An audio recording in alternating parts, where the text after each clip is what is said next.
Hello, everyone. Welcome to TV Literate, the podcast that unapologetically enjoys trashy TV. I'm Gillian. And I'm Megan. Hell yeah. This week, we're doing more Bates. We're just going on. We're bringing up Bates all day, every day. I don't know if you've heard, but we might have brought up some Bates.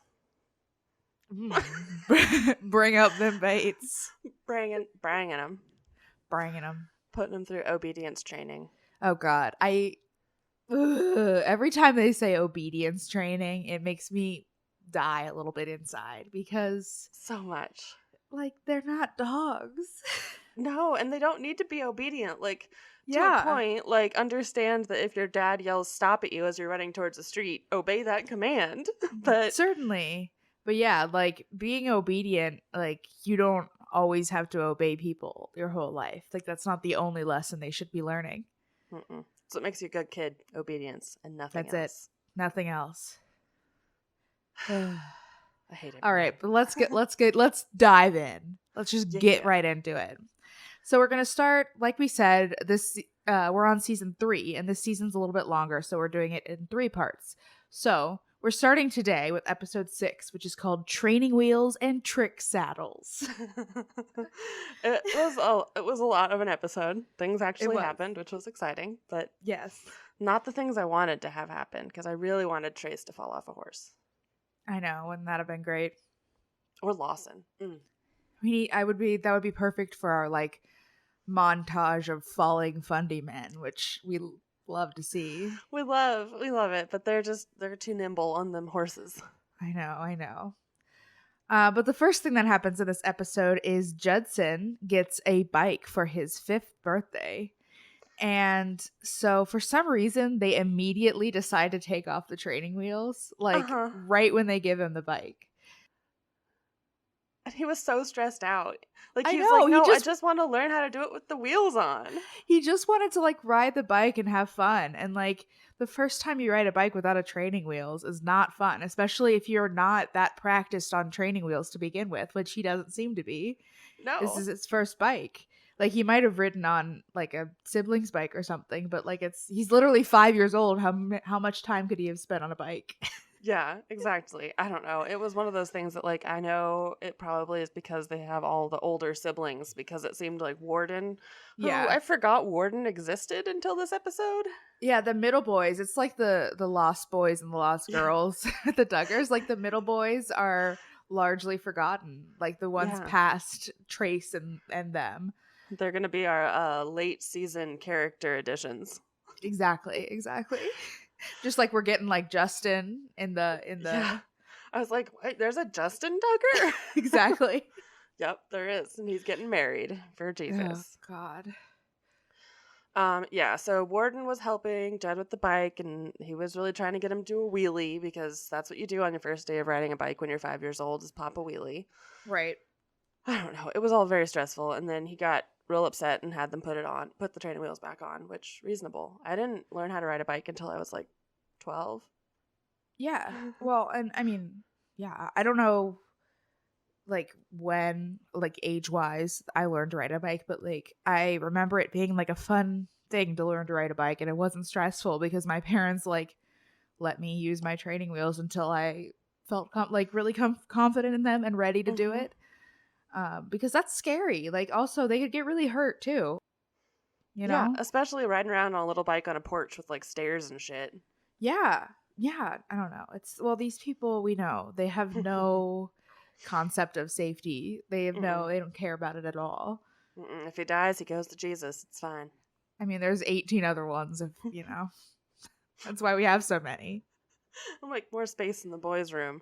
Exactly. Oh, God. Ugh, I hate this. I know. So one of our other plot lines was going to Nashville with Aaron and Chad and the Bebe to go record a Christmas album. Yes. They had originally planned to record a Celtic album. Which is interesting, but Carson ended up coming a little bit early, and so that changed the plans a little bit, and they realized that the timing would be perfect for a Christmas album. So yeah, they go. Tori comes as well, I guess, to help out with Carson. course. And yeah. And so Erin plays piano, and she's being accompanied by their friend Andy on the fiddle. Yeah. I did like the fiddle. I like fiddle and piano together. Yeah, it's good. It's good. I mean, it's a vibe for sure. Yeah, it is definitely a vibe. It definitely is like harkening back to the days of church as a youth for some reason. Definitely. Just the Christmas music with like the folksy feel. Very, very folksy. Yeah, Kelly Jo also showed up but was late. Yeah. Because late Bates. Late Bates, it's their thing. I mean, their last name literally rhymes with it, so lean into it, I guess. I guess. Things start out a little rough at first with the recording, but start going better, and they switch to upbeat songs, and things start getting better. That's what they said. God, like I mean, I love all the Christmas music because I'm a Christmas and Halloween equal hoe. I love both of them too. They're so good. You just get to be extra and inside. Exactly. Like I think the aesthetic of Halloween is definitely my favorite, but like the feeling of Christmas time is just so good. It's just so fucking good. It's just like chef's kiss. Like, oh, you get some fucking like potato candy. That's what I live for. And some like good meals and the fire's crackling and everyone's watching like happy movies and shit and you're just like, this feels good. Yeah, I'm mad about it.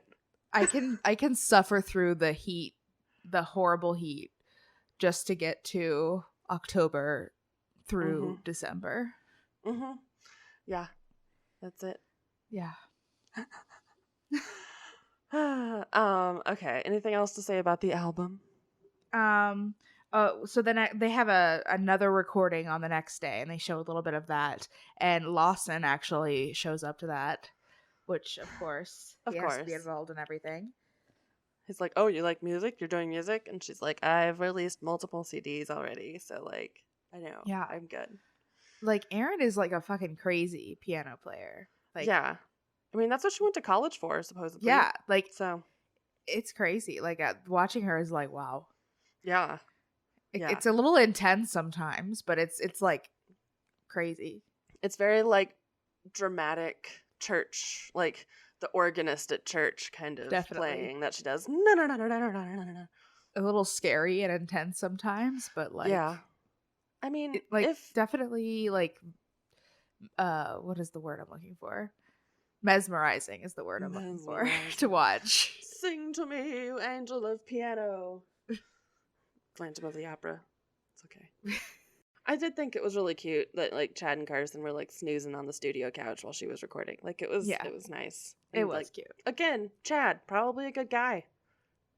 Yeah, he's like I said, I think I said this on the last episode, but I'm not convinced he's like entirely human. I think he might be, I don't know. Part vampire maybe? I don't know. I know, I need one skeleton in his closet. Exactly. There's something up with them. Something up. Too perfect. Maybe he's just really good at like he has like the public life persona thing down better than the rest of them who just Oh yeah, definitely. Are crazy nut bars who tweet bullshit and go to fucking insurrections. Great people.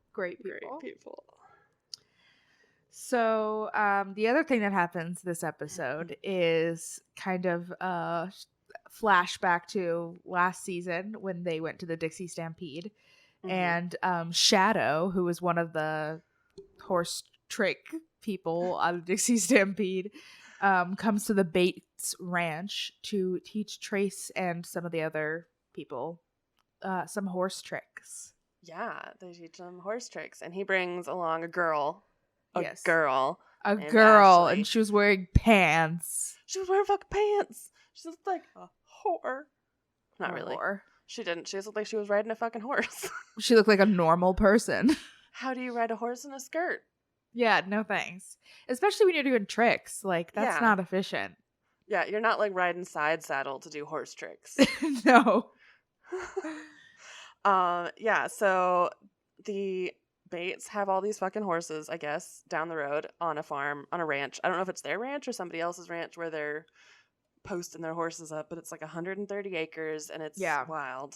These people have so much money.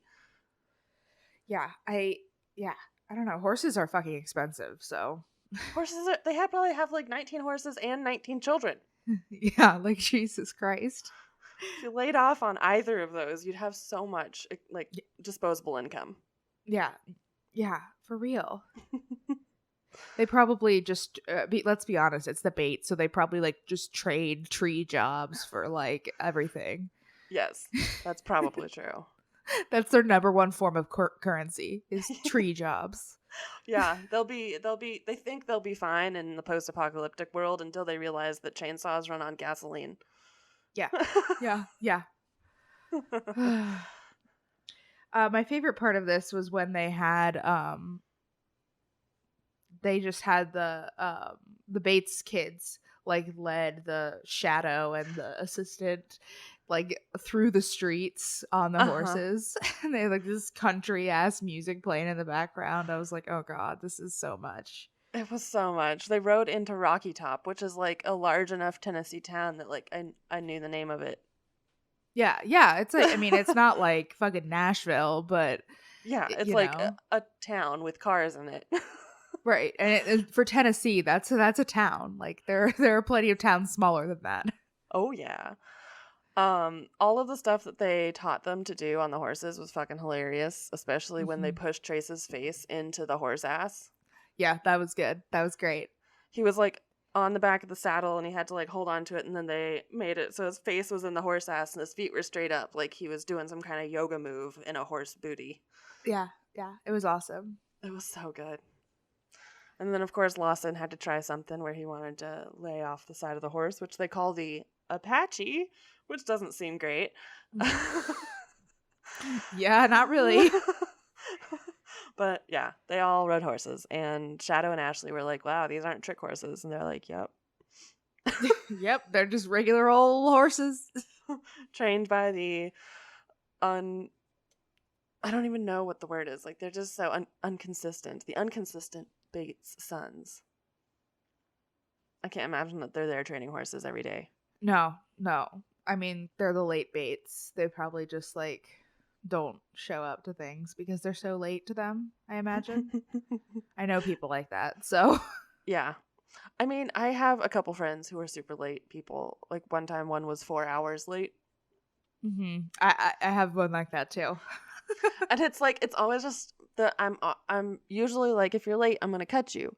But most of the time, the people who are like 4 hours late have like the comedy of errors. They're like, yep, so I backed my car into a tree, which fell into my house. Yes. So. And it's like, after a while, when you're friends with people like that, you just like, whether or not this is good is debatable, but like you just come to get used to that and expect it. Mm-hmm. So you're like, okay, we're going to this thing, but I know this person's going to be late, so let's make some contingency plans for that, you know? Yeah. You learn to kind of work around it at some point.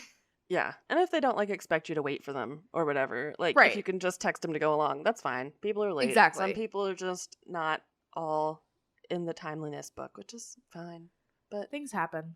You're the Bates family. You should have a little more planning. Mm-hmm. Like their reasoning is for their lateness is that they have 19 kids, and it's like, okay, but you guys like have had 19 kids for a while. Yeah. You added one at a time too. Yeah, like you need to be adjusting to it. Yeah, like you should have enough time between each child to adjust to the number of children you already have before you get a new one. Right. And yeah, maybe pace yourselves a little bit more if you can't do that. They can't. Right. Because God wants them to have 19 children. Yeah, so what God wants, God gets. So episode 7 is Windy City Newlyweds. I wonder what this one's going to be about. I know, right? So Kelly, Carlin, Josie, Callie, and Judson all are visiting Michael in Chicago very shortly after she moves there to help decorate their apartment and also deliver some wedding presents. Mm-hmm. The whole apartment thing just reminded me so much of the Duggar episode where Jessa moves all of what's his shit's books. Jeremy. Ugh. Yeah. Is it when Jess? Yeah, Yes. Jessa moves all of Jeremy's books into the closet and everything. This whole scene had this vibe of that, of Carlin being like, I hate how this entire place looks. Look at this stupid chair. You guys have a stupid chair. They were so rude in this episode. Like, the first thing that when they all get there to the apartment, they're all like, all they talk about is how small it is. And it's like, first of all, it's literally for 2 people and it's in Yeah. Chicago. Like, it's gonna be small. Yeah. And they're just starting out, like, he just graduated priesting school. So, Right. like, he's probably not making a big salary. She can't work because she's a woman. A woman, yeah.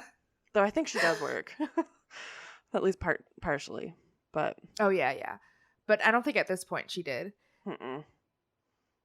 But yeah, like, even still, like, it's literally just for the 2 of them. Like, they don't need that much space.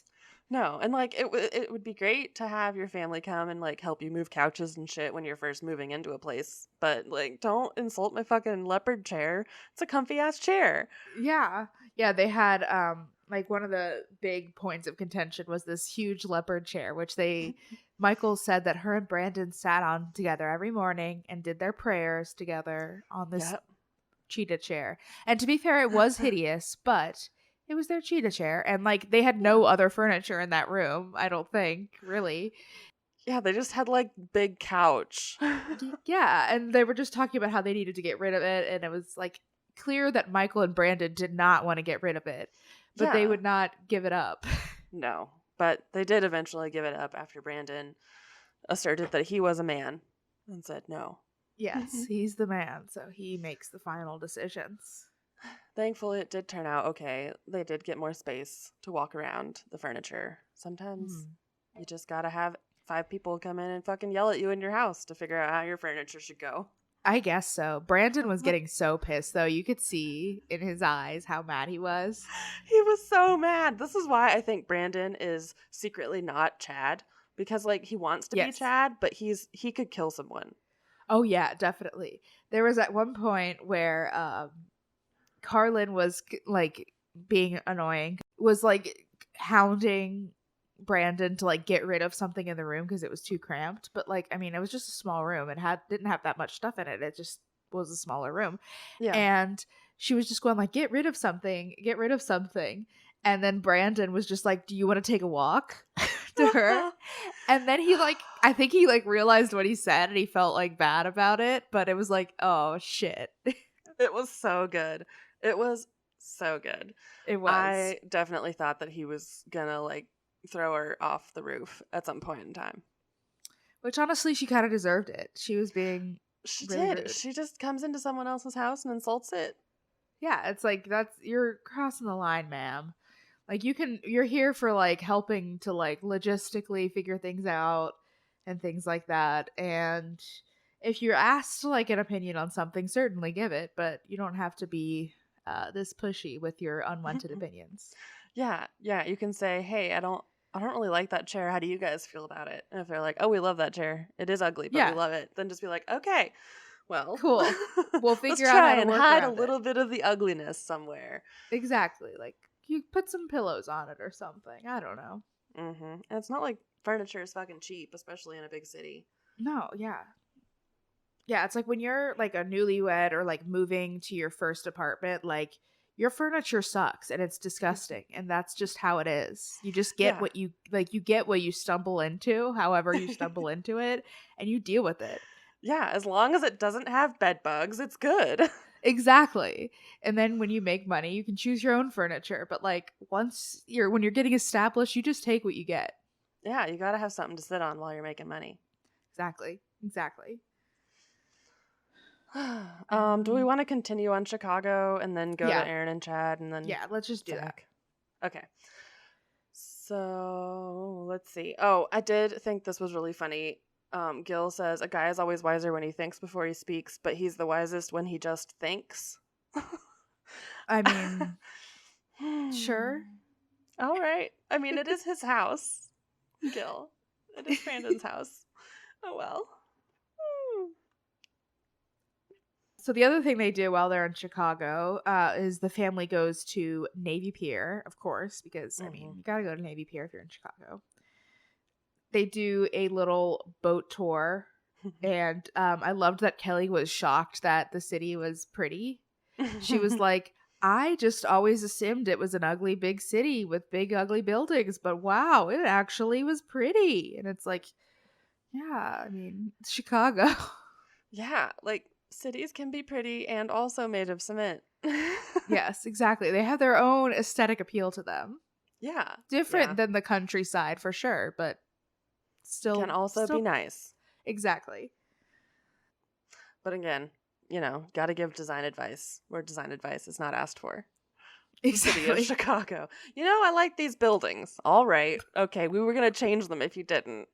Right, exactly. Like, honestly, if Kelly Bates doesn't like my, aesthetic whatever, I'm okay with that, really. It's okay. Yeah.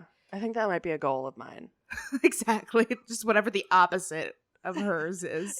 If she likes it, it's going in the trash. Exactly. It's just going to be all leopard print chairs in my house. Oh, Lord. I don't know about that. I'd do it. Paint some hot pink walls. If it's Bates repellent, it's worth it. Yeah, because those are those hussies chairs. The harlot chairs. Those sexy cheetahs. Nothing good is happening on those chairs. Nothing good except Bible study. Quote unquote Bible study. Mm-hmm. Right. That's what they're studying. So yeah, I don't know. The family says goodbye to Michael, which is kind of sad, but it's not that sad because they're going to see each other in like a week anyway, because she's coming back from Zach's police academy graduation, which we'll get into in a minute. It was so weird that they just like got off the boat and then they're like, bye. Oh, bye. Yeah, it's like, we're leaving. I just wonder like what else they were in town for, because it feels like they always have some like ulterior like Christian conference whenever they go anywhere. I was gonna say there was probably a conference or like some type of fundy wedding or something that they were at. Yeah. I always forget fundies also can live in cities. I know, right? It's like gross. You're not safe. They could be anywhere. They could be anywhere. They could talk to you on the subway. Oh God, disgusting. Okay, so one of our little tiny plot lines on this one is Aaron and Chad's house. Chad is restoring a hutch for Zach and Whitney. Of course he is. He loves furniture restoration, man. He does. And of course it turns out nice. I mean, it's not my style at all. It's definitely like country, shabby chic, which is not my thing, but it's like a nice looking cabinet. It definitely was a big transformation from the original. Yeah, the like antique dark wood. I don't even know what decade that is, but it's in everyone's grandma's house. Exactly. Yeah, and then it was like a white kind of he put like beadboard in the back and refinished it, and it looked nice, and it was great because Chad did it. So of course it's not going to fall apart because Chad's the only competent one. Exactly. This, like we said before, I think you said this in an episode a long time ago, this family would fall apart if it weren't for Chad. And I truly believe that. Seriously, Chad is just like that Elmer's glue. He's not super glue, but he does the job. Yeah. Okay. So the last part of this episode is about Zach, who is graduating from the police academy, which we talked about last week, about how he like cried every day he was there and then decided to commute instead. And he ends up late for his own graduation and gets yelled at by his captain, which was fucking chewed out by him too. It was like, we're all waiting for you. It was amazing. Yeah. It was so good. We learned that he had been working court security, like being a fucking bailiff, before he went to the sheriff's academy, because I didn't know that. I didn't know what he did police-wise. Yeah. I know he was not real police, but police light. Yeah, but I guess that makes sense for what he, like, that's in line for what I kind of expected him to be doing, something like that. I'm just glad he's not a CO. Yeah, could be worse for sure. Yeah. Everyone's real proud, and the graduation is in the church, which was weird to me. Didn't like that. Yeah. I feel like there are other auditoriums, like you don't have to. Yeah, it's Tennessee though. It's Tennessee, but like there are school gymnasiums. You could rent one of those out on a Saturday. Right, or like some type of, I don't know, there are all kinds of different like venues. The VFW? Yeah, right. I love Whitney at the end was like really emotional about it, and she said, "Not every guy puts their life on the line for people they don't even know." And I'm like, do you know what police officers do? No, they don't. They just think it's protecting and serving, but it is mostly killing and writing up insurance claim reports. Lots of paperwork, I think, is the big Yeah. thing. Yeah, maybe not in Tennessee. Maybe it's mostly shooting in Tennessee. That would not be surprising to me. I don't want to see a Tennessee cop. All right, let's move on to episode 8.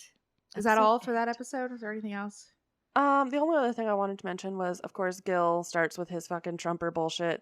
It's like, oh my god, the country's so bad and so divided. He's dealing with the worst, most dangerous people. And it's like, and you guys are actually up there pretty high on that list. Like, he's got to be careful of the white active shooters. I mean, yeah, let's be honest. What, like, at least two of these Bates kids were at the Insurrection. Yeah, so. a literal insurrection. So I think you might be looking in the mirror there, Gil. Yeah, for real.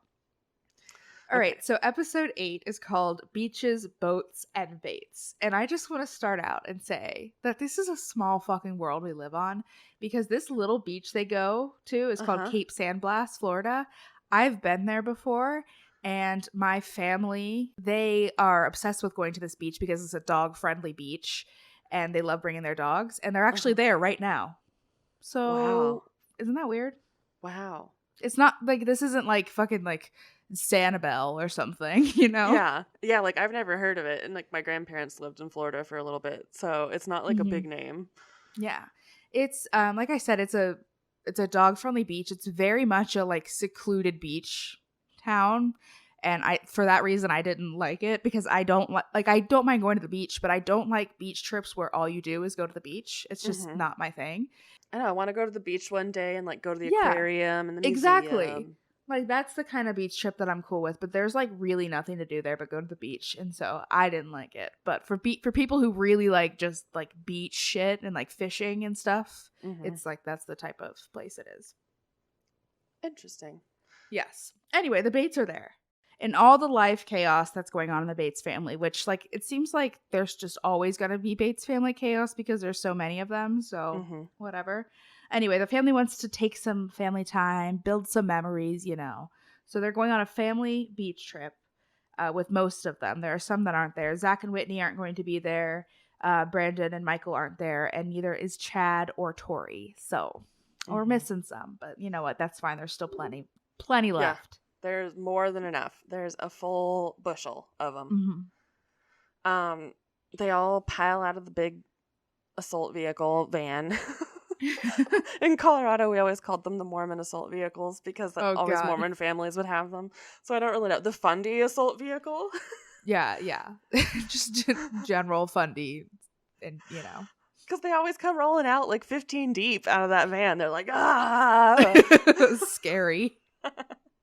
And so they have to unpack the van, and nobody can go to the beach until the van's unpacked, guys.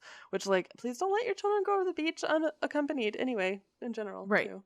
Yeah. Lots of bad things can happen. Yeah. Yeah, beach scary. Beach has shark. Yes. And water. And water. And sand. Yeah. I don't know. Sand probably could kill you. Yeah, definitely. Kids can find a way to die in anything. Like, let's be honest. True. Kids really sometimes are like little self-destructive missiles. Yes. When they're young. So the first activity they do together is they go kayaking in the ocean. And this is one of the parts where we talk about obedience school, because Jeb gets really upset when it's not his turn to get in the kayak, even though he's been in the kayak already, and he's thrown a fit. And so Gil takes him inside and gives him some obedience lessons. Which is just, Simon says clap, I guess. He's like, I clap once and you clap. That's obedience. I don't know. Who knows? It's like, I don't know. It is very dog-like. Like, you sit, you stay, speak. Yeah, exactly. It's like, yeah, these are human beings, Gil. He read one book by Skinner. I did like that they flipped the kayak a few times. Of course, they're gonna flip the kayak. They would be the type. Always got to get someone dunked. Dunk or be dunked. You know what they say. Yes. Dunk So the next thing they do is they go on a little boat tour that takes them all the way out to the end of the peninsula, and they go snorkeling. This would be super cool. I would love to do it. Some of the kids hated it though. Reasonable. I mean, the ocean is totally scary, but like this Terrifying. part I'd be chill with because I can touch the bottom and see the fish. Yeah, exactly. Yeah. Just knowing myself, I was a very like scared child. Me too. And so I could totally see me being like Callie and Judson and them, who were all like terrified seeing the horseshoe crab and stuff, which that's fair. Horseshoe crabs are scary. They're so scary, and like we rely on them for so many things, and it's fucking weird that we need their blood, but horseshoe crabs, man, the devil that keeps us alive, I guess. The horseshoe crabs are cursed. They are. They're so scary, but I love them. Like, I really want to find one and pick one up one day. That's all. I just want to pick it up from the side, and then I'll set it back down, and then I'm going to not ever touch a crab again. That's your dream. Yeah. It's kind of like I once found, like, real hermit crabs on the beach, and I held them in my hand, and then I was like, this is terrifying, and I put them back down. Yeah. Maybe it's because you're a Cancer, and that's why you're so drawn to the horseshoe crabs. That's true. I do love crabs. Like, crabs are cool. As a thought, yeah. And shrimp. I'm really into shrimp lately. Mantis shrimp with their fucking colors and their eyeballs. Oh, yeah, for sure. Also tasty. Not the mantis shrimp, but just shrimp. Yeah, shrimp. Yeah, definitely. I don't know what they were doing on this boat. Why did he give them nets to catch shit? Yeah, I don't really know what the end goal was. Okay, cool. Because I was just like, why do they have fish nets? Like, they had like the little like aquarium tank fish nets. Right. I don't know, maybe just for fun, just to make them feel like they were doing something. That sounds right. Yeah. Kelly Jo did get really freaked out by the horseshoe crab, which was satisfying. Yeah, it was funny. And then once they all get back in the boat after exploring a little bit, they see a bonnet head shark like that comes right up through and up to the boat, and they're all like freaked out because they were like, "Oh my god, we were in that water. We could have died from a 2-foot shark." Yeah, really. It's like, guys, it's not like a fucking great white. Yeah. it's baby. Yes. It's just a little guy. So Gil is determined to catch some fish for them to eat for dinner. So they have a fishing instructor come to their house, like little beach house, and show them how to fish. Which, like I said, this is like that type of beach that is like really good for like people who like to fish and stuff like that. But meanwhile, the girls decide to go to the store because they know that it's not going to end well with the fishing. And it's funny because this Piggly Wiggly, I've been in this Piggly Wiggly before. Oh my god. I didn't even know it was a Piggly Wiggly, but it makes so much sense that it is. Yeah, this is like the Piggly Wiggly for the area. And yeah, I got into not an argument, but a disagreement with my mom in this Piggly Wiggly about whether or not we needed stuffed crust pizza. Yeah, obviously we need stuffed crust pizza, Mom. What the hell kind of suggestion is that? It's more protein. Exactly. It's healthier. Also, I don't know why they all wanted to go fishing for dinner, but like most of the family doesn't like fish. Yeah. Like if they had caught like 25 fish, people wouldn't have eaten it. Yeah, exactly. Whatever. They get some food at the Piggly Wiggly, and Baby Allie spits up on Carlin while they're there, which is funny. Mm-hmm. It was like the least destructive spit up too. It was just on like arm. Yeah, exactly. Not even dress. Like it was an easy spit up. Easy wipe. I don't like spit up either. I don't. Yeah, it's gross. Sorry. I love you, babies, but you're too gassy for me. That's fair.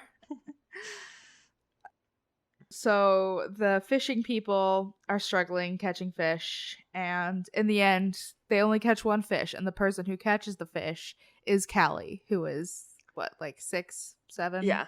I think they only ended up cooking one fish fried. Yeah. And only Gil eats it, and it's, like, not even good. So.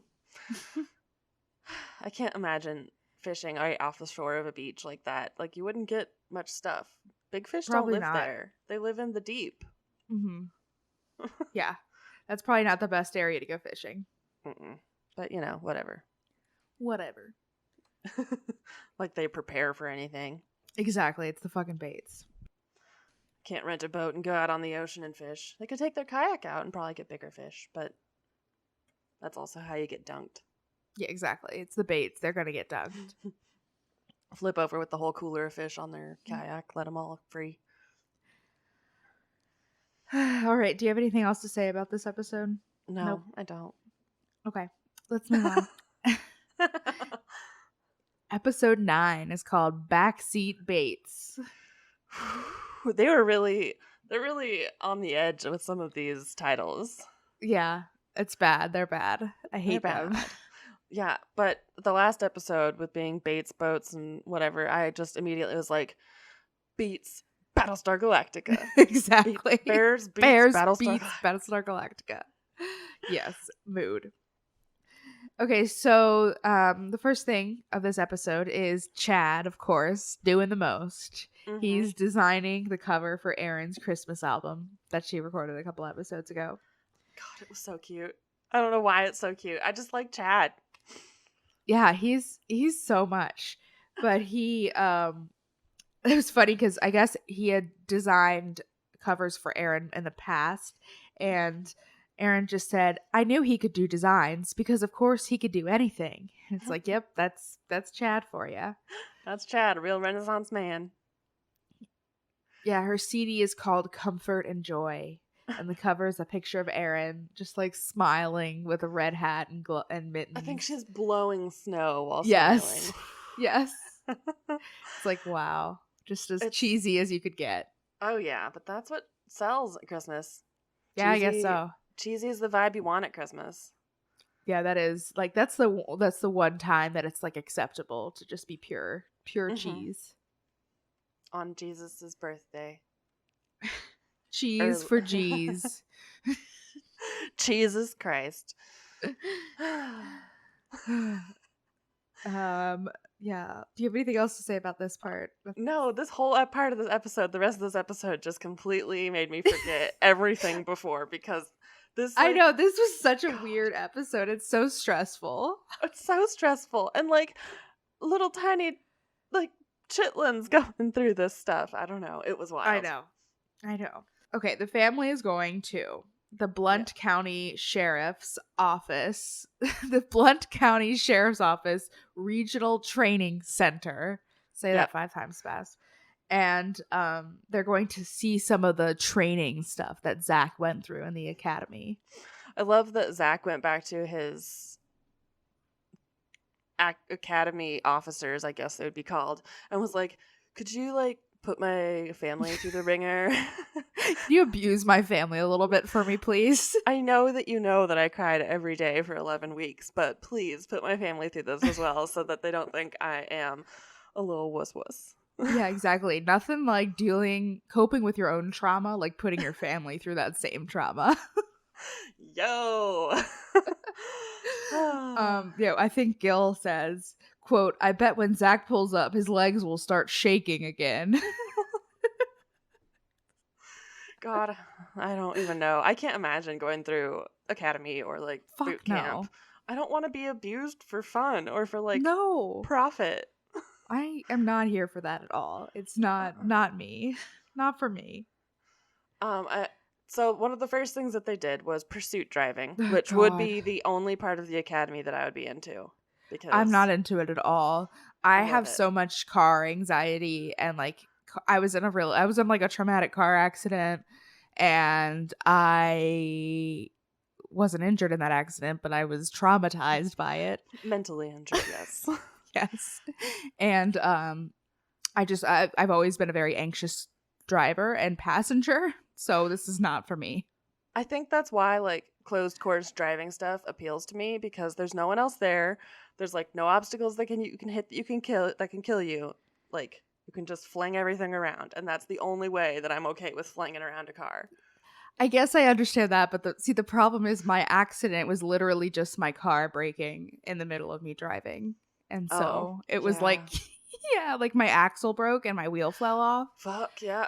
Yep. So it wasn't even anybody else's. It wasn't even my fault or anybody else's fault. It was just the car malfunctioning. God damn it. Well, okay. I will pursuit drive for you. You can That's be fine. on the radio directing me where to go.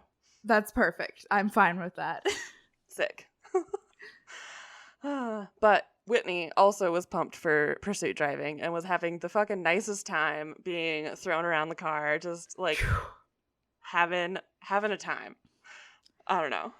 Also, let's add that it was rainy as fuck during this. It was like the roads were so wet. It wasn't just like it was just like That's a big note for me. That's how you get the best spins, man. That's how you get the best spins. Oh Lord, help me. No. Oh yeah, so Kelly at one point gets in the car even though she doesn't really want to. And it was sad because like Callie was like crying because she didn't want Kelly to get in the car because she didn't want her to get sad to get hurt. And it's like, should your kids really be like your young kids really be exposed to all this? Like it's a little bit much for them. It's a lot. And like especially cuz Callie I'm sure is still feeling the loss of Mama Michael, so like then have Kelly Jo get hurt or have to go to the hospital or fucking die. Callie would just self-implode. True. And also, she's probably still traumatized from when they made her go on that fucking roller coaster at Dollywood. God, this poor child. She's either gonna come out of this like real mad or real anxious. I'm scared for Callie, for real. Zach thought it was very funny for how traumatized Kelly Jo was as she was in there. Yeah, he says, Zach, who was driving the car, by the way, says, yes, I was laughing so hard I couldn't hardly see what I was doing. I know. This part really pisses me off. Like, I want to go and fling my little car around on an airstrip or whatever. That's for me. But I'm not going to put someone that I don't want. Like, that doesn't want to be there in the car. Yeah, and she was, like, screaming and, like, being like, seriously, you need to pull over now. Like, she was telling them to stop, and he was just, like, I was like, no. Not fun. That's not cool. Stop laughing. She's taking away consent to this drive. Like, seriously. Yeah. It's not cool. And then at the end, while they were still, like, Kelly thinks it's over, they're, like, stopped. And then Zach tells one of the other officers to, like, rear end them, and so they get hit, and it's like, what the fuck? And it spins the car out. Like, so you didn't even make it like a fun experience where like you didn't have anything kind of traumatic happen. Like he could have just driven her around and done a couple spins and been like, look, see, not that bad. Yeah. Instead he's like, fucking get her, Mad Max. Yeah, let's make this as traumatic for my mom as I possibly can. I love torturing women. Jesus Christ. Yeah, of course, Kelly Jo exits the car with, this is the worst thing that I have ever done. Fair. Vibes. Understandable. Your son is possibly a psychopath, sorry. That's how you end up a cop. Exactly. What more could we expect? So then some of the older kids go over to the shooting range next. And they get a little lecture on gun safety, which is good, I suppose. I mean, you need to be teaching gun safety before you give kids guns. Yes, all guns are always loaded. Just right. Useful. Mm-hmm. I could not help but think that this entire thing is just fucking Confederate fanboy. Like Nathan, who's like so excited about his full automatic, gonna shoot an automatic machine gun. And I'm like, yeah, he's preparing for January 6th, the insurrection. Yes. Yes, exactly. It's, oh God, it's just, I just don't get guns. Like, I know guns are a sore topic for a lot of people. Mm-hmm. I don't get guns at all. I mean, I understand that like people can have guns as a hobby and that's cool, I guess. I just don't get it. I don't think it's cool. Why would you have guns as a hobby? I get like if you're hunting. Yeah, that's kind of what I mean. Like yeah, for hunting and stuff. I don't mean just like having guns to have guns. Yeah. No, man. Again, I'm sorry to all of our followers, but you're here, so you already know I'm going to shit on all religions, mostly Christian ones. All Mormons have scary fucking guns. Every Mormon I've known has like an upsetting amount of guns. Yeah, it is. I really and truly don't understand people who have guns just like to have guns. One of my high school, he was on the wrestling team and I was wrestling manager. His dad brought over a fucking elephant gun for people to shoot in the green belt. But Like, why? sir, that's an 80 caliber bullet. Like, that was, the bullets No. were like this, like, fucking size of a pickle. That's no, thank you. I'm good. No. And I'm like, why? There is literally no, I can't think of a single scenario in the United States of America or all of North America as a whole where I think you need an elephant gun. Yeah, no. No thanks. No. Sorry. I'm just always freaked out by religious people with guns. Yeah, that's completely fair. Especially just given the fact that there's like a mass shooting every 2 hours here in or whatever. Yep. I don't know. Let's move on though. Yep. The last thing the next thing they do, yeah, I think this is the last part of this, is they go to an obstacle course. And it's rainy and muddy as fuck in this obstacle course. No thank you. No. But Trace takes off like a bat out of hell he wants to be the first one to complete it. They are like so competitive. Which I mean, I guess makes sense. Like, I think the Duggars are the same way too. Like, if you have a huge family, like being competitive is kind of like how you survive. Yeah, you'd end up like malnourished if you weren't. Right. Like, even people who have relatively large families in normie world, like 4 or 5 kids, there's like some weird sibling competition that goes on there for like seconds and stuff. Yeah, it's like I'm the least competitive person in the world, and like I only have one sibling, and it's the sibling of the opposite sex. So I think that kind of fits perfectly. Like, I didn't have to compete for any type of attention or anything because you know, I'm just not a competitive person at all. I just don't care. I'm a very competitive person, but I think it's just because I was Hermione Granger as a child, so I have to be good at something or else I'm failing. That's fair. That's fair. I get that. Yeah, all of this was very propaganda-y. Yeah, it was mostly just like, yeah, it just made me uncomfortable. Like, towards the end, after the obstacle course, which Gil tries to do and struggles because he's 50, like the instructors are just like verbally abusing the guys as they do their push-ups, and it's just like, what's the point of this? I don't know. To break you down so then you become one of the herd. I don't care for it. I don't either. I'm really not a huge fan of like grooming people to die. It's not great. It's not great. Sometimes you just make a sentence and then it kind of fucks you up.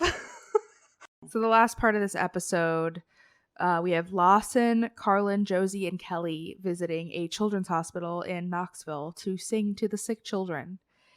Kel and Gilly encourage all of the children to participate in ministry outreach. You said Kel and Gilly, and I love it. Okay, that's their name. Like Keenan and Kel. Kel and Gilly. Gilly. I like that. That's their names from now on. Oh my god. Yeah, that's so anyway. Funny. They encourage all their kids to do ministry outreach. Yeah, because you know, children, they're the best at witnessing and spreading the word of Jesus Christ, I guess. Sure. Just gotta get them young. Yeah. We meet some of the kids, like Lawson, I guess, in particular, likes to do this. Like go to the hospital and like sing with the kids. And we meet his friend AJ. He has an optic nerve tumor, and I think he's the only person who actually likes Lawson. Yeah. I mean, I think the other 2 kids were having a fine time, but I think they're just like, yay, another random person come in here to entertain us. Right. Yeah. AJ was really into Lawson, which was cute. But yeah, they sing. I don't know. We have a friend. Gil cries thinking about it. Gil does cry thinking about it. Josie cried there. Yeah. Just being like, looking at all the kids being like, you're gonna die. It just feels like you need to like keep kids in hospital entertained and like part of the world and everything, but it definitely does feel kind of like, come look at these sick children. Yeah, it is. It is. It is weird. I agree. Like I'm all for doing anything to make sick kids happy. Anything, but yeah, it is. It does feel a little bit like this is a zoo. Come look at our sick kids. Yeah, yeah. Especially when it's on TV. Like especially when they're like they're filming it for a TV show. It feels weird. I think is the big part. Yeah, yeah. I don't know. It's weird. Like just go do it. Don't put it on television. Right. Okay, so the last episode that we are going to talk about today is called another awful title, Time to Renovate. Why did they have to do this to us? I don't know. It's so bad. Like I've been trying to make bad titles, like funny titles for our episodes, but they just really kick out the stops every fucking time. You can't outbad the writers of this show. You can't. Time to renovate. So now that Michael has left the house, there's an empty spot in the girls' bedroom, and so it's time to rearrange and it's time to renovate. It's time to renovate. Now there's only 7 girls in that room instead of 8. Oh, wow. So spacious now. So spacious. And I feel like there were only like 3 beds. Yeah, I don't know. I was trying to figure out exactly how the rooms are like broken down and if it's the same way as it is at the Duggars house, which is the Duggars have like just one girl room, one boy room, which is nuts, but I don't know. I was trying to figure it out and it was never really like fully. It's not super clear. Yeah, I don't know. Yeah. But the girls get together and look at some paint samples and argue with each other about what neutral paint color they're going to go with. Yeah. Yeah, do we want beige or grayish or gray or white or beige? Right. And then whether we want dark or light or whatever, whether it'll make the room feel depressing or not, which we painted our living room last year like a dark blue, and I love it so much more. It feels so much bigger to me than it did when it was like a light gray. Yeah. Yeah. We've mostly gone white in our house, but I love doing bold colors. Like we have dark blue in Chris's office, and whatever, it's good. It all depends on the space. Definitely. I love a good dark pop of color though, when possible. But anyway, the girls, I guess, decide on a paint color and then they empty the bedroom and get it ready for painting. Carlin says it's hard to believe that we're the older girls now. Yep, you are. You're going to get married off soon, too. You're next. Also, in the group of girls, Nathan brought his friend, Ashley, over. And I think Ashley and Nathan are still together. Are they? I don't think so because he just got engaged to somebody and it wasn't her. Oh, yeah. So, yeah, it was kind of like, they were kind of like, yeah, I don't know if we're going to enter a courtship or not, blah, blah, blah. It was kind of like teased in this episode, but I don't know if they do end up courting, but they're certainly not together anymore. They're not. Yeah, no, now he's with Esther Keys. So we'll have to stay tuned and figure out what happens with that one. Yeah, sorry, I have to fucking Google. Okay. You're good. Okay. So they end up choosing for the room like a medium gray color, and they keep talking about how dark it was, but it to me was like a very medium shade of gray. Yeah, it was a fine gray. It was gray. It was neutral gray. It was just gray, and they were all like, "Oh my god, this is gonna look so horrible." And I'm like, "It's literally just plain gray." And it looked lighter than like the brown beige they had on the wall initially. Yeah, I was like, "You guys, what the fuck?" Kind of. I don't even know. But it ended up looking fine because it was just gray. Like, it looked fine. Yep. They hang up their Hobby Lobby decor, inspired decor, the live, laugh, love, be blessed, pray often, whatever, signs, wood signs. Sleep here, eat here, poop here. Exactly. It's the signs, gather, poop. Gather and poop. Gather and poop. Okay. So Kelly really fucking hates this fucking room the whole time too. Mm-hmm. She goes in there and she's like, this is gonna be gross. Yeah. It's so blaring. She was talking about how like urban it was. And it's like, I it's literally know. gray. I was like, And ma'am, are you being racist against a paint color? Like, what does urban mean? yeah. And she was like, I go for more rustic. And it's like, well, don't worry, because like all of the decor and all of the like even the trim is quote unquote rustic, what you would determine Mm-hmm. rustic to be. Yep. So it's not going to be an urban room. Don't worry. The most urban room. Urban. Just gonna graffiti it, tag it with pussy on the wall or something. That would be an episode I would love to see. Me too. Tori's just like drawing a big giant cartoon dick with a spray paint. I was like, Spray spray paint. bottle? A spray bottle? Not a spray bottle.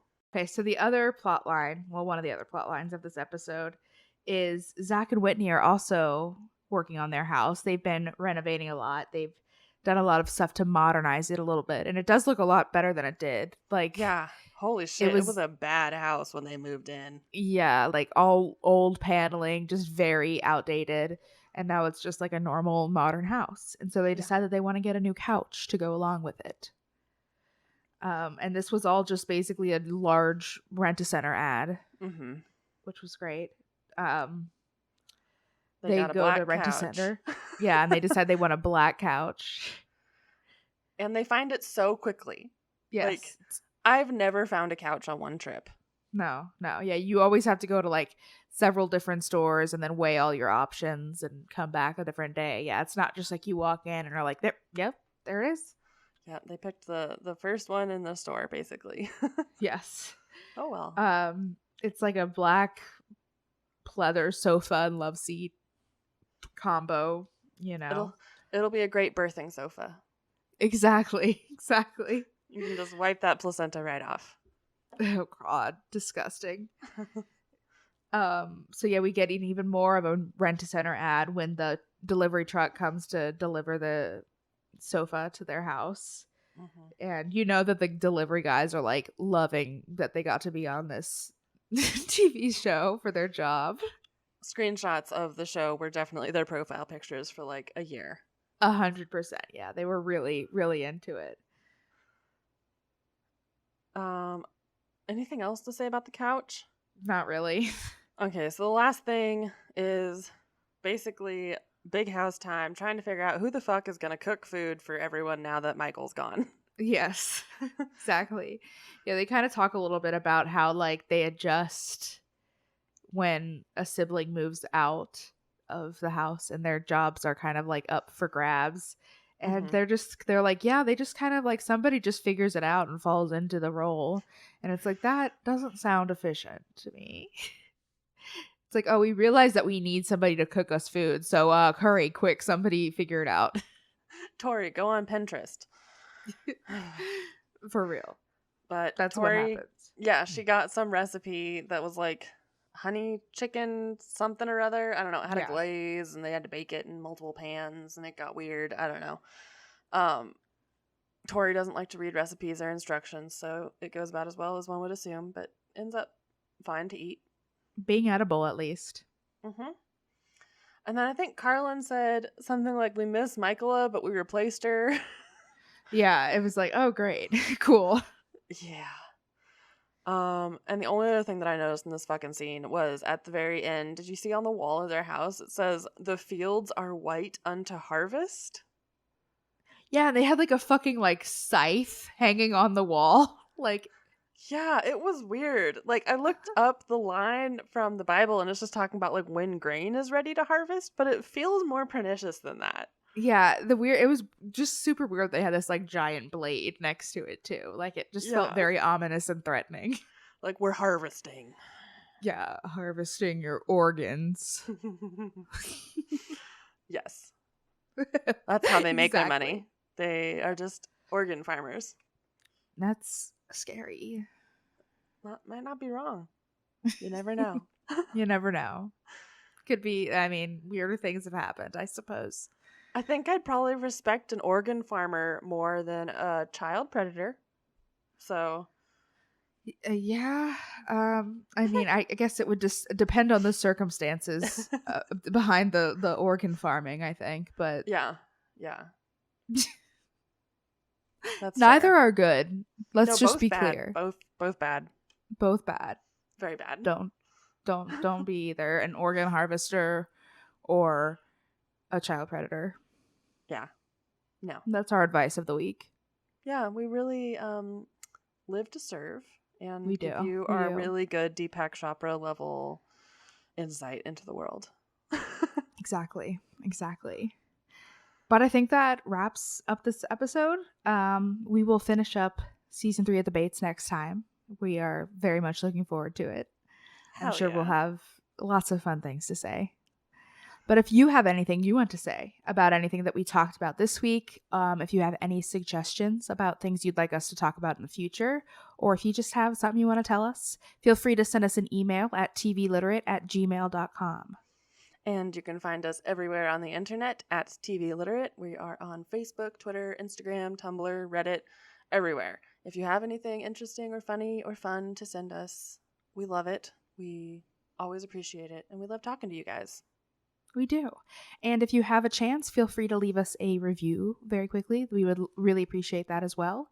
And we will see you guys next week with another episode. Bye-bye. Bye.